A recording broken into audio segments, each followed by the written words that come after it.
os irmãos abram suas Bíblias em Atos, capítulo 6.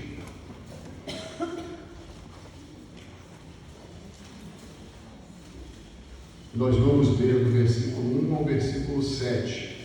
Atos dos Apóstolos, capítulo 6, do versículo 1 ao versículo 7.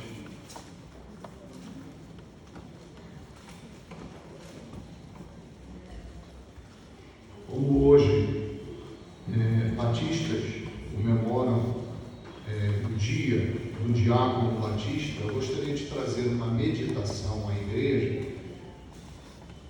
para que nós pensemos muito claramente em nossos corações como a igreja não pode falhar em nenhum momento diante do serviço do Senhor.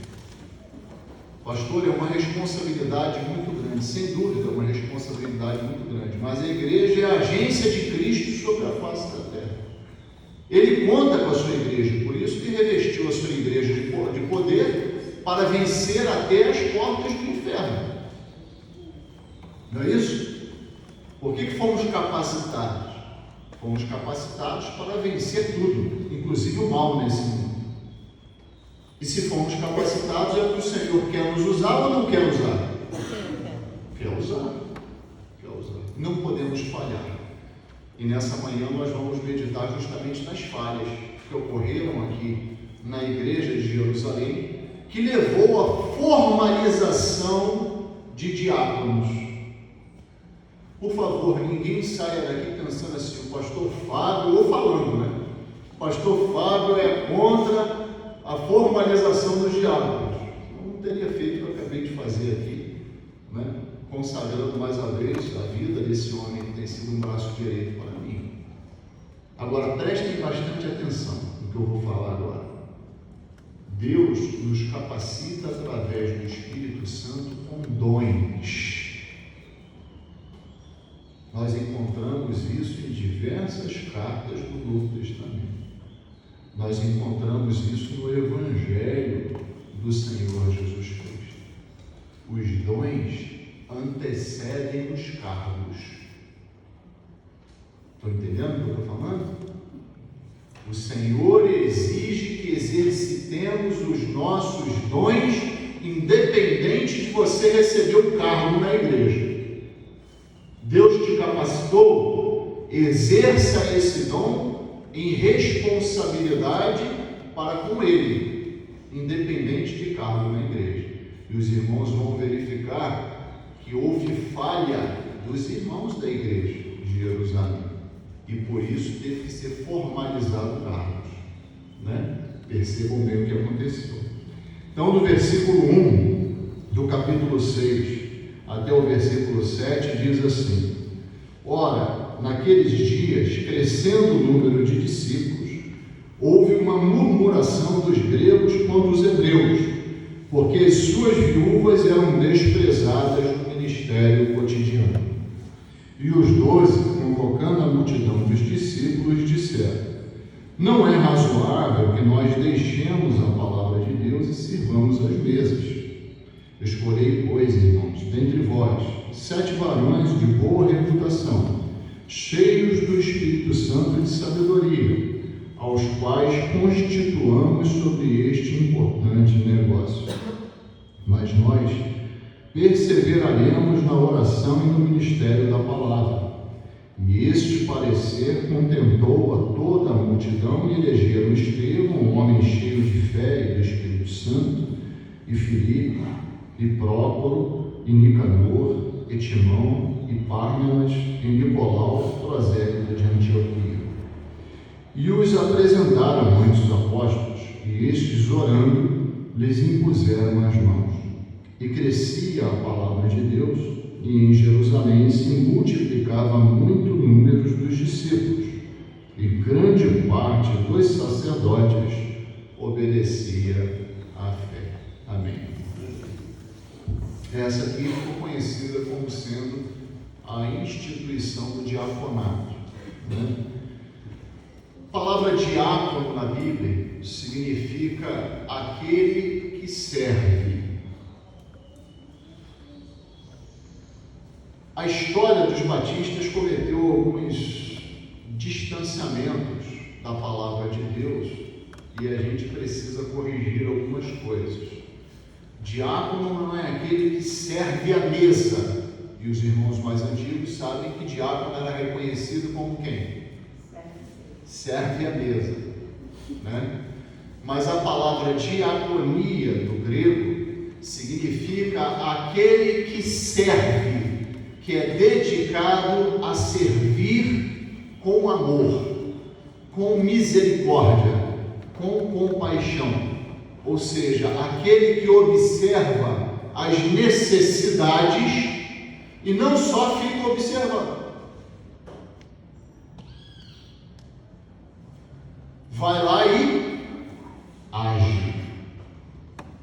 Esse é o diácono. Essa é a palavra diaconia do grego que foi traduzido para nós como diácono, né?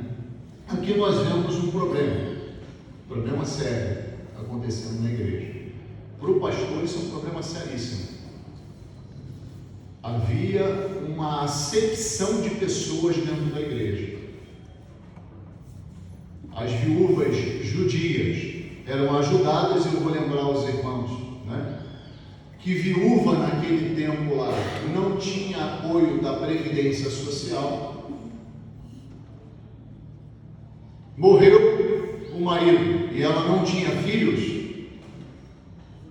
Quem sustentava? Não era o governo, não tinha ninguém para sustentar. Não tinha ninguém para sustentar. Uma mulher dessa ou ia se prostituir, né? Ou ia cair no mundo aí e morrer. Essa era a realidade das viúvas daquela época. Diferente da nossa hoje, apesar de entendermos que como igreja continuamos tendo que cuidar das nossas viúvas, dos nossos órfãos, né? Sem dúvida nenhuma, encontramos isso lá em Tiago. Mas a verdade, irmãos, que era uma realidade completamente diferente, e essas pessoas precisavam da ajuda da igreja, como outras hoje continuam precisando por diversos outros motivos. E veja bem, irmãos, a igreja tem que se fazer presente na vida dessas pessoas. Aí deixa eu só abrir aqui um parêntese importante, né? Não é se fazer presente naquilo que eu acho que tem que se fazer presente. Aqui não tem achismo, aqui é um fato. Ou a igreja dava alimento e cuidava dessas pessoas, elas morriam. Então entende-se que há um motivo muito forte para a igreja poder agir e agir com urgência, com rapidez, com amor fervoroso na vida dessas pessoas. Um detalhe importante. Mas, irmãos, a primeira coisa que eu quero conversar com os irmãos, e aí entender por que os apóstolos tiveram que intervir, quando os irmãos aí, os 12, está se referindo aos apóstolos, que eram os pastores da igreja, naquela oportunidade, a igreja de Jerusalém, tiveram que intervir, foi porque faltou amor fraternal.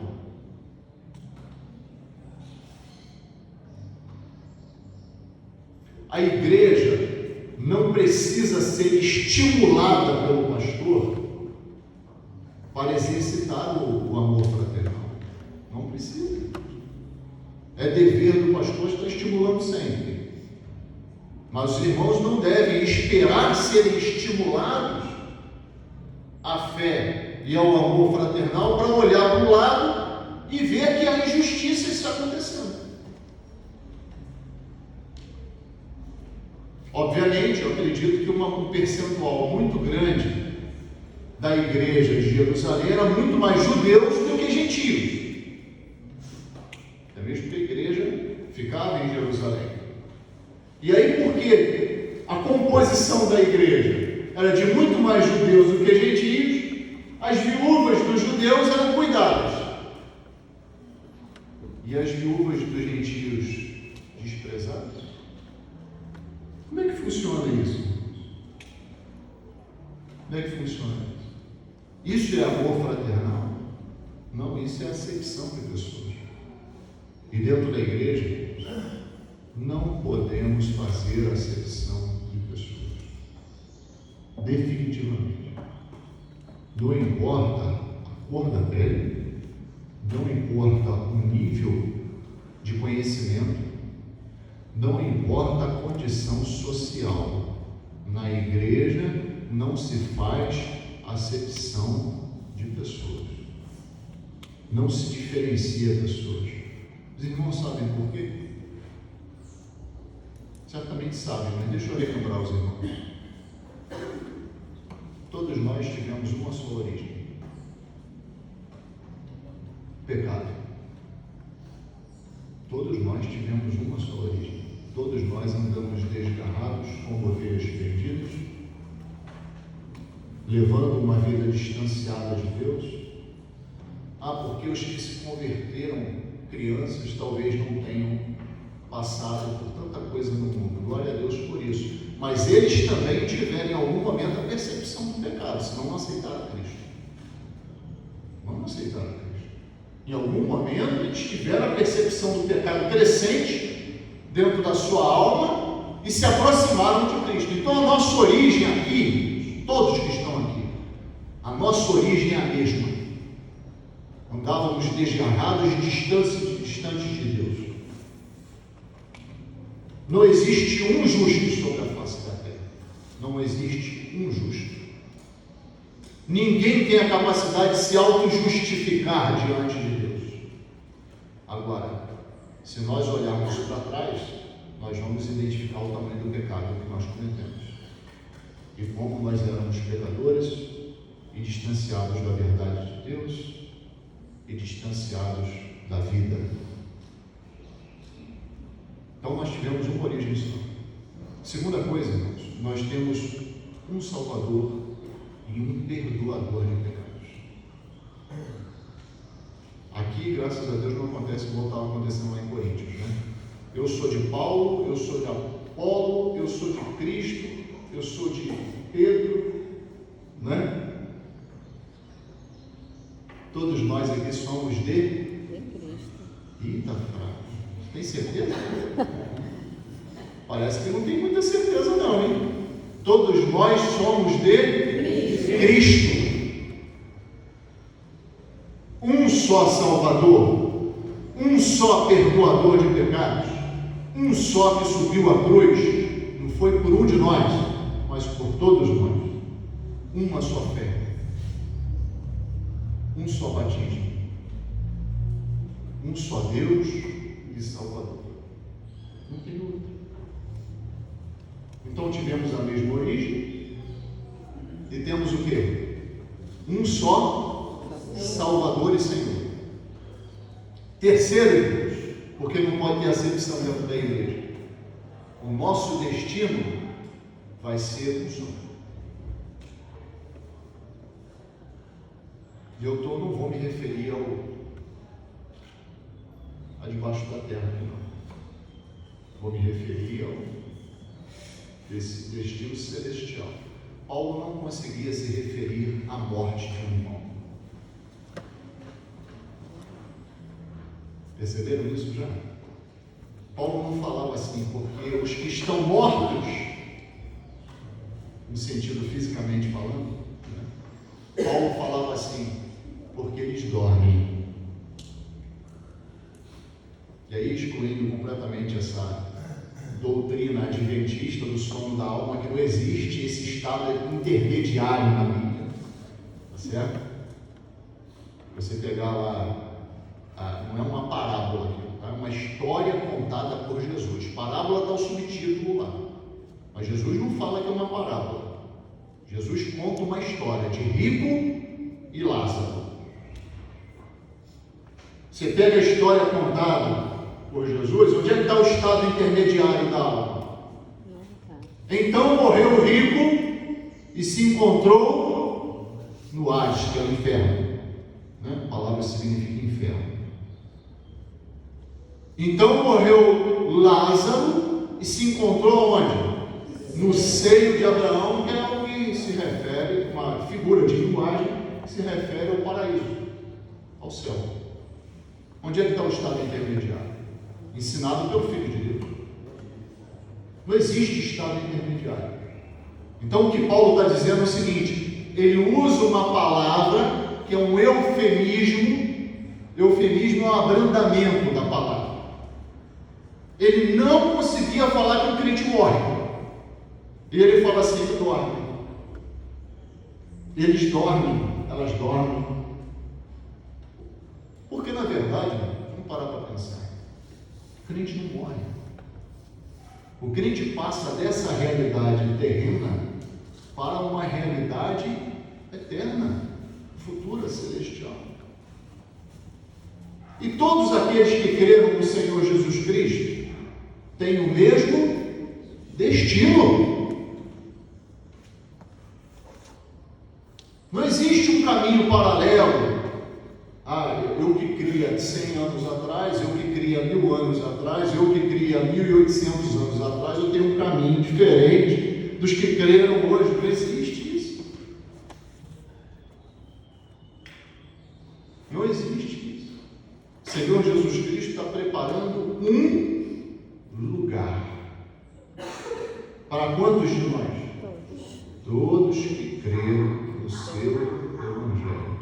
Então nós temos a mesma origem, temos um só Salvador e Senhor e temos o mesmo, inclusive vamos conviver todos juntos lá,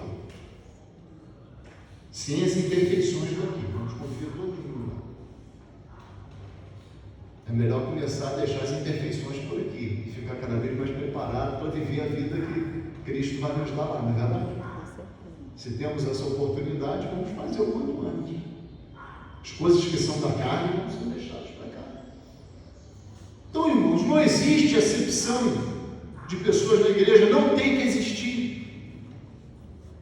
Porque eu tenho uma tatuagem na pele de quando eu não era crente. Porque eu tenho uma marca. Eu estava conversando há pouco tempo com uma pessoa e ela falou assim: pastor, eu tenho vergonha das minhas tatuagens. Por isso que eu vou pouco à igreja. Olha, você não precisa ter vergonha disso. Você sabe por que você não precisa ter vergonha disso? Porque todos nós temos marcas. O pecado, ele deixa marcas na nossa vida. Deixou no Senhor Jesus Cristo. Ele não assumiu o nosso pecado. E quando chegarmos lá no céu, irmãos, vamos ver esses buracos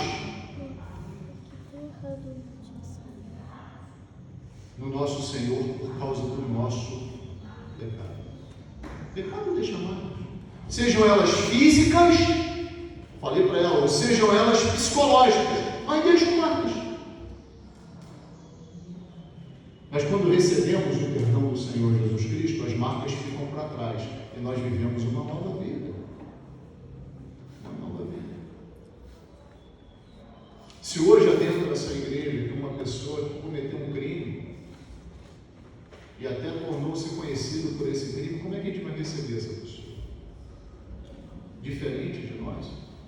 Mas quantos crimes nós já cometemos antes de receber o Senhor Jesus Cristo na nossa vida? Lembrando que o roubo é crime. Quantos? Você afanar uma caneta é crime. Deixa de ser roubo? Um troco que foi te devolvido a mais, se você não devolver, você está se apropriando do que é dos outros. Às vezes a gente complica, né, o pecado, mas o pecado está no dia a dia. No dia a dia. Então, irmãos, definitivamente, a igreja não é lugar para acepção de pessoas, porque nós temos a mesma origem, um só Salvador e o mesmo destino. Definitivamente nós precisamos lembrar sempre disso. Sempre disso. Aqui era um erro, uma falta de amor fraternal. E pessoas que eram de origem diferente estavam sendo desprezadas no ministério cotidiano da igreja. Isso não pode acontecer. Isso não pode acontecer. Hoje eu louvo a Deus por essa igreja que recebe todos muito bem e que continue sendo assim. Continue sendo assim, né? Igreja não é clube secreto, né? Não é uma associação secreta onde se junta e se forma um clube fechado, onde ninguém pode. Muito pelo contrário, a gente perde o nosso objetivo no mundo, se for assim. E nós queremos que cada vez mais gente entre nós. E essas pessoas vão vir com machucados, irmão. Diversas histórias de vidas diferentes. E não é o pastor que tem que estar preparado para receber, a igreja que tem que estar preparada para receber. E transformar esse num servo dedicado do Senhor Jesus Cristo, tanto quanto os irmãos. Né? Outra coisa, irmãos, todos os esforços da igreja devem ser direcionados para que o ensino da palavra não pare. Todos os esforços da igreja devem ser direcionados para isso. Quer ver uma coisa? Lá em Mateus 28, gostaria que os irmãos abrissem, versículos 19 e 20. No finalzinho do Evangelho de Mateus, capítulo 28, versículos 19 e 20. São os dois últimos versículos do Evangelho de Mateus. Vamos ler o 18 também, só para ver quem está falando, né? Para a gente colocar dentro do contexto. Diz assim, olha só. E chegando-se Jesus, falou-lhes dizendo: é-me dado todo o poder do céu e na terra. Ou seja, aquele que está como cabeça da igreja tem todo o quê? Poder. Não nos falta capacitação, porque o cabeça da igreja tem todo o poder. E na sequência, o que ele fala? Portanto, ide. Como é que está aí na versão dos irmãos? Ide ensinar. Ensinar, em outras versões está pregar. As duas coisas significam a mesma. E é ensinar o Evangelho. Precisamos ensinar o Evangelho. E olha que coisa interessante. Em seguida, batizando-os. Batizando-os é uma prática. O batismo é o quê? A prática daquilo que foi ensinado. Não é? Como é que o irmão Michel foi o último a ser batizado aqui na igreja? Como é que o irmão chegou à conclusão que precisava se batizar? Ouvindo o quê? A palavra de Deus, o Evangelho. A pregação da palavra de Deus, do Evangelho. Então ele chegou à conclusão que precisava tomar uma decisão também pelo batismo. Foi-lhe ensinado que ele precisava o quê? Se batizar. Mas acabou por aí? Como é que continua? Em nome do Pai, do Filho e do Espírito Santo, mostrando a comunhão com a Trindade Santa. Né? E em seguida, de novo, a palavra ensinando aí. Ensinando o quê? A guardar todas as coisas que vos tenho mandado. Ou seja, ensinando a viver em conformidade com a vontade de Jesus Cristo. Isso aqui, irmãos, é a missão da igreja sobre a face da terra. Está aqui. Jesus entregando a missão da igreja sobre a face da terra. E nas três frentes da missão da igreja sobre a face da terra, nós encontramos a palavra ensinar. E ensinar o quê? A palavra de Deus. Nunca deixe, irmãos, em primeiro lugar, de aprender a palavra de Deus. E nunca deixe, em segundo lugar, de ensinar a palavra de Deus. Aqui, por causa desse problema, o que estava sendo deteriorado? O ensino da palavra de Deus. Porque os apóstolos começaram a ter que parar e começar a mediar conflitos dentro da igreja. E aí por isso que Tiago, que foi o pastor dessa igreja, lá na sua carta, fala assim: porque o fruto da justiça se semeia na paz. É bom entender a Bíblia de uma forma pastor dessa igreja aqui, que depois ele assumiu, depois dos apóstolos, né? Era um dos pastores aqui, depois ele assumiu a presidência da igreja de Jerusalém. Tiago, irmão do pastor do Senhor Jesus Cristo, fala o seguinte: o fruto da justiça. E qual é o fruto da justiça? Romanos 1,17. Lê para mim, pastor, por favor. Romanos 1,17.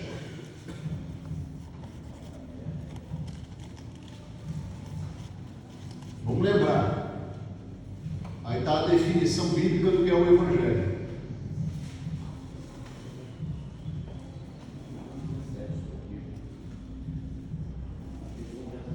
Porque nele descobre a justiça de Deus. A justiça de Deus de fé em fé. Nele o que, pastor Elcio? Leu 16.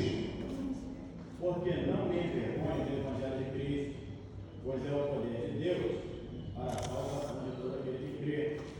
Primeiro do judeu e também do grego, porque nele se descobre a justiça de Deus de fé em fé, como está escrito: mas O justo viverá pela fé.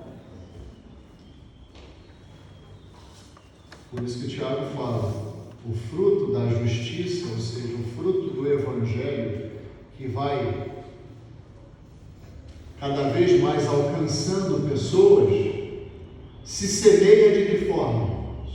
Na paz, pelos que são exercitados pela paz. Por quê? Todas as vezes que a igreja tem que parar para resolver problemas internos de conflitos, o que acontece com o Evangelho? Para.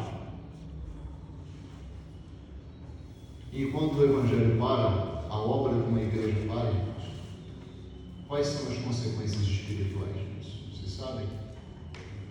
Pessoas deixam de ser alcançadas. Não dá para medir. Não dá para medir.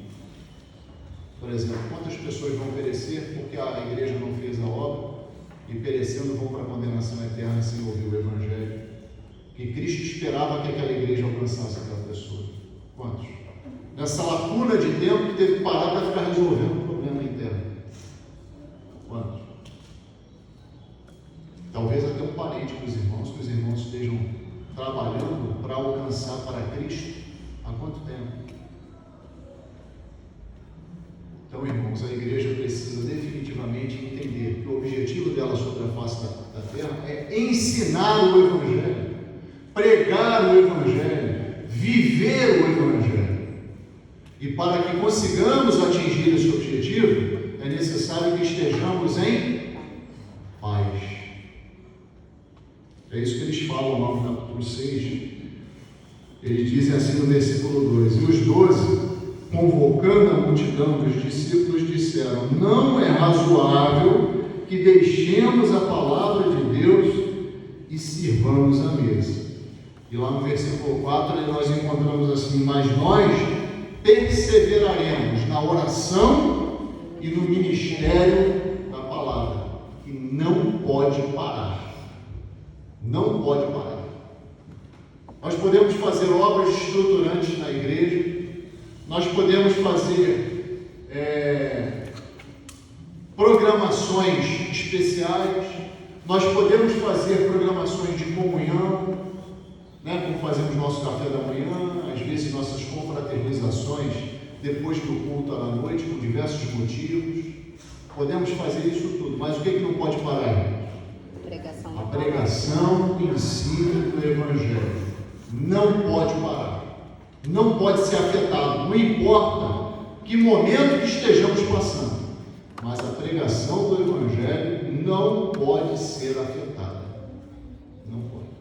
Por último, irmãos, aqueles que são escolhidos para cargos na igreja devem continuar se guardando da soberba e fiéis ao ministério da palavra. Isso aqui é um alerta para todos nós. Tem um ditado no mundo, eu não acredito que isso valha no nosso meio, não acredito como pastor, tá? Não acredito. O ditado no mundo diz o seguinte: você quer conhecer uma pessoa? Dê poder.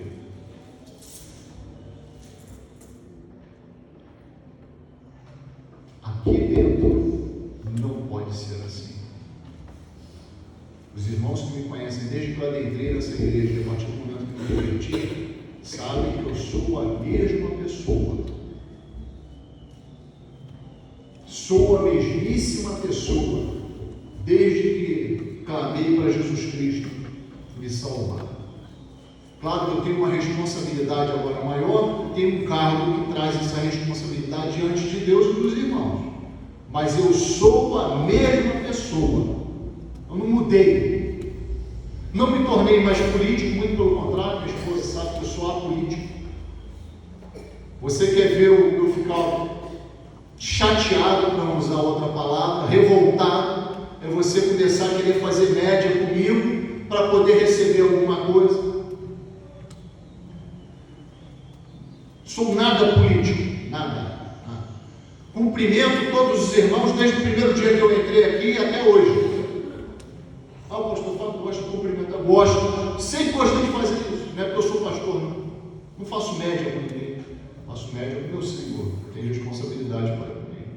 Com Ele eu faço média, muita, e Ele exige isso de mim, eu faço essa média. Mas com pessoas, com homens, não faço média. Nós precisamos, irmãos, ser os mesmos, servos do Senhor Jesus Cristo. Dependentes, subservientes, desde o momento em que aceitamos Ele como Senhor e Salvador na nossa vida, independente de cargos que o venha a ocupar. Independente disso. Só digo para os irmãos o seguinte, aí é o princípio do Homem-Aranha, né? Os mais novinhos vão entender o que eu estou falando. Com mais poder, vem mais responsabilidade, né? Mas é uma verdade. É uma verdade. Quanto mais autoridade nós temos na mão, e isso é no trabalho, na escola, na família, né? Um dia eu fui filho, eu tinha um nível de responsabilidade, igual houveram vários aqui, né? Hoje eu sou pai e chefe de família. Mudou minha responsabilidade? Com certeza, sem dúvida nenhuma. Vejo aqui diversos avós. Foram pais, não foram pais? Tinha um nível de responsabilidade, não tinha? E avós? Tem outro nível de responsabilidade. Eu fiz abaixo de propósito, não é? Responsabilidade de pais e responsabilidade de avós. Dizem que o avô só mima, né? Tem responsabilidade só de mimar o neto. Não é só isso, mas eu concordo, né? A verdade é que quanto mais poder, mais autoridade nós adquirimos na nossa vida, em conjunto com isso vem o quê? Responsabilidades. Vem responsabilidade, naturalmente. Em todas as áreas da nossa vida funciona assim. Funciona assim. E teve um no meio desses aqui que não teve essa responsabilidade. Recebeu o poder, recebeu a imposição das mãos do presbitério, dos pastores, foi consagrado a essa função, e por isso que eu estou abrindo os olhos dos irmãos. Não é? Se chama Nicolau de Antioquia. Esse irmãos, é citado no Apocalipse, na carta do Apocalipse 2 vezes. A carta aos Efésios, se eu não me engano. Vamos lá. Apocalipse, capítulo 2, mais fácil ler do que a gente lembrar. Às vezes a mente prega uma peça na gente. Apocalipse 2, versículos 6 e 15. Apocalipse 2, versículos 6 e 15. Apocalipse 2, versículo 6, o Senhor Jesus Cristo está pedindo a João para escrever a Éfeso, a carta à igreja de Éfeso, e eu sou pastor. E no versículo 6 diz assim: tens, porém, isto, que aborreces as obras dos nicolaítas, as quais eu também odeio. E no versículo 15, igreja de Pérgamo, diz assim: assim tens também os que seguem a doutrina dos nicolaítas, o que eu odeio. A doutrina dos nicolaítas basicamente era dividida em duas frentes, dois eixos doutrinários. Primeiro, você podia se casar com quem quisesse, ou seja, uma pornografia era uma imoralidade que eles ensinavam dentro da igreja. Eles tinham esposo, mas poderiam se casar também com quem quisesse, ou seja, uma imoralidade completa. E outro que a gente poderia fazer o que quisesse para a nossa vida em relação ao consumo inclusive de alimentos que são consagrados aos demônios, a Satanás. Diferente do que Paulo ensina lá em 1 Coríntios capítulo 10. Né? Se você sabe que é consagrado, o que você faz? Não come. Você não come. Agora, se você compra no mercado, como é que você vai saber se é consagrado ou não? Então você come. Eles diziam: não, pode comer de à vontade. São os relativistas daquela época. Né? São aqueles que diziam assim: isso não tem nada a ver. Naquela época lá. Cuidado com isso, não tem nada a ver. Isso aí é margem de relativismo no nosso meio. Relativizar a palavra de Deus e os mandamentos do Senhor. Ou seja, eles desconsideravam o ensino de Cristo e dos apóstolos para a igreja. Sabe quem foi o líder? Vamos voltar lá em Atos, capítulo 6. Finalzinho do versículo 5. Diz assim: e Nicolau, prosélito de Antioquia. Prosélito era aquele que se converteu ao judaísmo, tá? Lá da Antioquia. Certamente, para fazer parte da igreja, tem que se convertido também ao cristianismo, né? Mas foi um homem que foi alcançado primeiro pelo judaísmo, ok? E depois ele aceitou Jesus Cristo, se é que aceitou realmente. Se é que aceitou realmente. Pelo menos ele disse que aceitou para fazer parte da igreja e dava bom testemunho. Prestem bem atenção, irmãos. Até aqui, dava bom testemunho. De que forma? Escolhei, pois, irmãos, dentre vós 7 varões de boa reputação, cheios do Espírito Santo e de sabedoria.